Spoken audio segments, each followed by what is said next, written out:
right, welcome back in here to Live Now from Fox. I'm Andy Mack. We just saw President Trump in the clubhouse in Yankee Stadium to greet some of the players on this September 11th as he is there for some of those ceremonies, those remembrances. He obviously in attendance in Washington, D.C. earlier on today. But we're also talking about the top headline right now out of Utah as the manhunt continues after the fatal shooting of conservative activist Charlie Kirk. And we saw plenty of reaction yesterday on the Capitol Hill steps from lawmakers talking about this.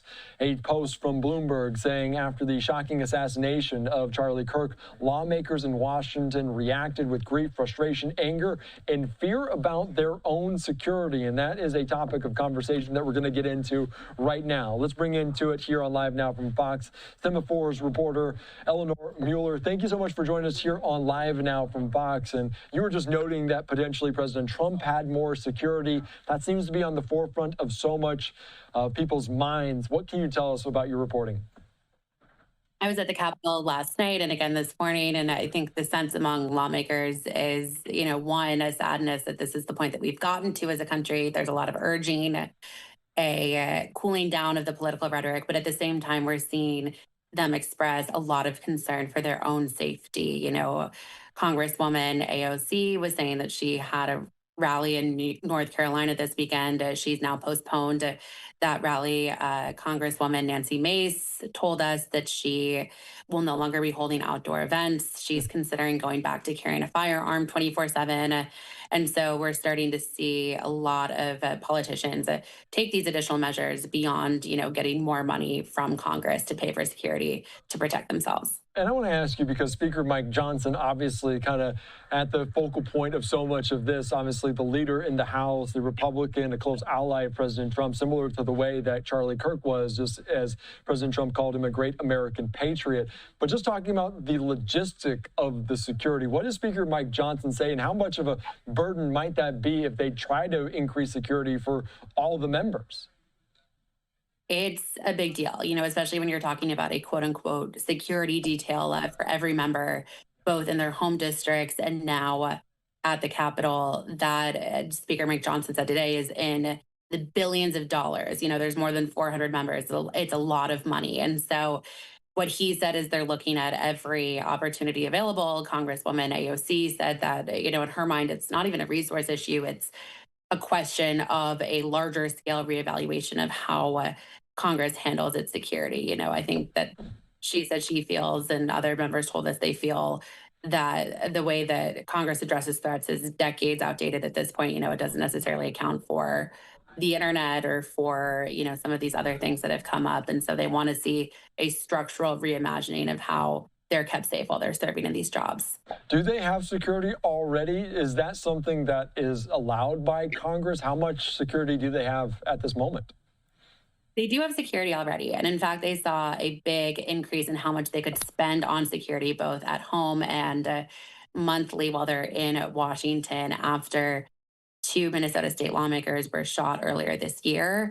Those were lawmakers who are known by many members of Congress currently. And so it was something that hit pretty close to home. And as a result, leaders told them that they could spend a little bit more. Whether or not we see more resources allocated, I think remains to be seen. For now, we're seeing the focus mostly on, again, these other types of changes and what members can do of their own accord. Yeah, that is so very true. And obviously, if you protect one individual, you potentially have to protect them all. And that is a very large body in that regard. I want to ask you, because it's 24 hours now, the manhunt still continues. So it's a very dynamic, very fluid situation. What are you hearing today, some 24 hours after it? People have slept on the news at this moment. Is it a different feel from yesterday or a similar one? I'd say that the mood last night was very shell-shocked. The members had a vote right after the news broke that Charlie Kirk had indeed passed away from his injuries. And it was somber. The members were quiet. There was not a lot of talk, at least not off the floor. Obviously, we saw that there was some bickering happening on the House floor.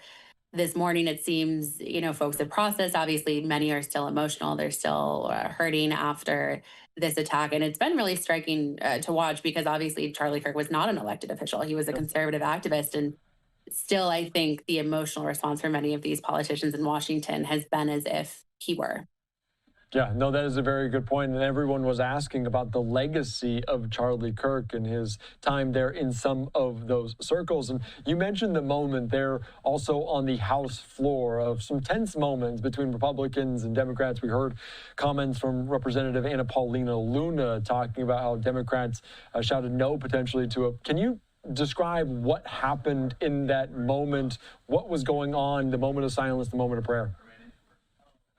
Yeah, we had two Republican congresswomen. It was Marjorie Taylor Greene and then Congresswoman Luna basically made comments on the House floor insinuating that this was something that Democrats had indirectly caused. And of course, we don't know yet who shot Charlie Kirk. We don't know what their motivations were, but it's been that is certainly something that we heard echoed then off the floor by other members, including Congresswoman Nancy Mace, something that was brought up again by a few people today. Senator Josh Hawley told me it's striking how this is all happening to Republicans by Democrats. Of course, that's not necessarily true. Those Minnesota lawmakers were Democrats and they were obviously targeted, but at the same time, that is something that seems pervasive, even though the congressional leaders are not themselves making those points.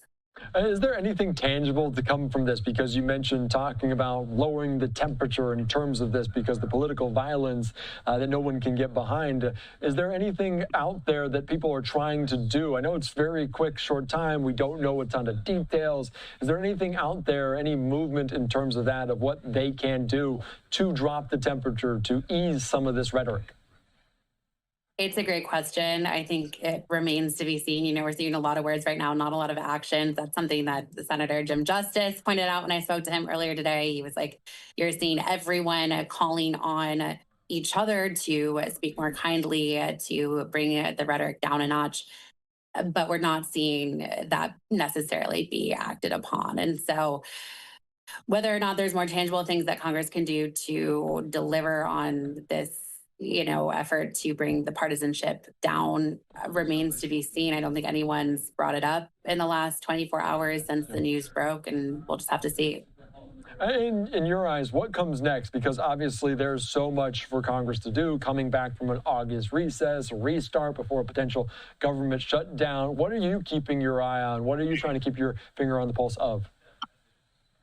Mostly shutdown stuff. There's a few other things pending. Of course, the Senate today teed up President Trump's nominee to join the Federal Reserve, Stephen Myron. They're slated to vote on his confirmation on Monday. That'll put him in place at the Fed in time for their vote on lowering interest rates next week, which was a big priority for the White House.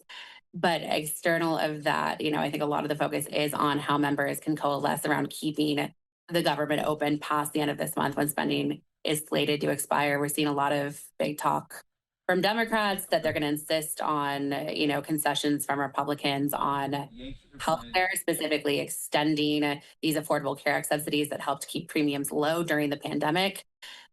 We've also seen Republicans say that that's a hard line for them. I think fiscal hawks specifically have big concerns about spending the amount of money that they would have to spend. And so remains to be seen where they can come together. Yeah, we'll see what happens. And obviously, it kind of sometimes always figures itself out. But this new, in light of what we saw yesterday, the security details, and that is another kind of price tag that is very, very big. All right, Eleanor, I appreciate your time. Thank you so much. Great reporting. Thanks for joining us.